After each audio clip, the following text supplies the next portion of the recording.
Hello, friends. It's MLV. Got another story for you. Uh, about 180 degrees opposite of punk rock, though. This is a story about Mel Tormé.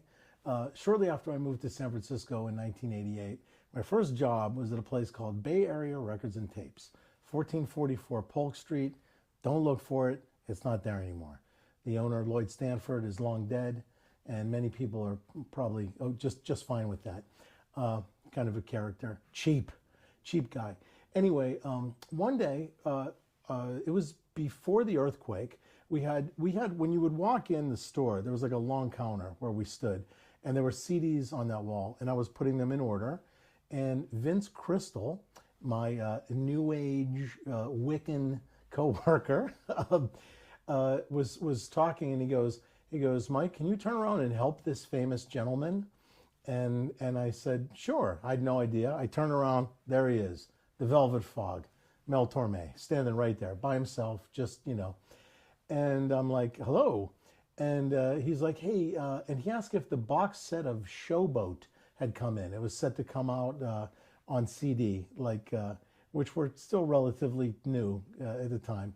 And he asked me about Showboat, and I said, no, it's not here.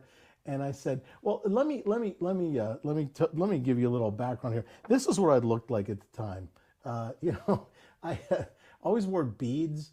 Tied. This is a picture of me and Mark Arm at the I-Beam. This photo was in Eric Davidson's book.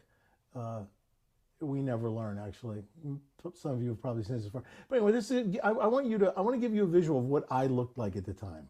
So before I continue with this story, so I'm wearing probably like a Mudhoney shirt or a Green River shirt, and beads and everything. We all wore beads then. Those beads in that picture were made for me by Tommy Strange, actually. But Jay Robbins from Jawbox and other people made me beads. We wore beads in the late 80s. I don't know why. Anyway, so I'm standing there with the hair and the thing. And I say, Mr. Tormé, while I have you here, do you mind if I ask you a question? And he's like, he's looking at me like, no. And I go, in 1939, when you made your first ever radio appearance on the old Finch Bandwagon show hosted by Chico Marx, you were incorrectly introduced as Mel Tormé. Did that set your career back? And he gave it to, you can imagine. Yeah, it's like the last thing he ever expected to come out of my mouth, right? And he goes, no, not that I remember, no. And I go, and he's like, oh, you're a fan. I go, well, my actual introduction to you was the 1976 Grammys, the scat contest between you and Ella Fitzgerald. And he goes, and he's just like looking at me, and he goes, kid, who are you? It's priceless. So then I'm like, can I get your autograph when you're here? So he goes, I don't even suggest this. He walks over to his section, starts flipping through it, pulls out this record, Tormé, a new album, and he signs, what's it say? To Michael, regards, Mel Tormé. But so at least the guy, I didn't have a camera with me. I didn't get a picture, but I did get his autograph. So, but it was funny. I'm like, which one? And he's like, this is good. So, but anyway, so now the funny thing is, now remember my aforementioned cheap boss. This record was $9.99. I was making $4.50 an hour, at the time. So I had to work a couple hours, and of course he charged me full price.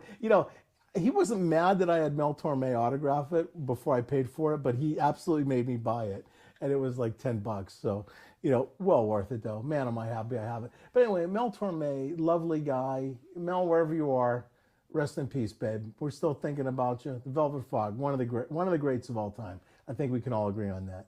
Till next time, take care.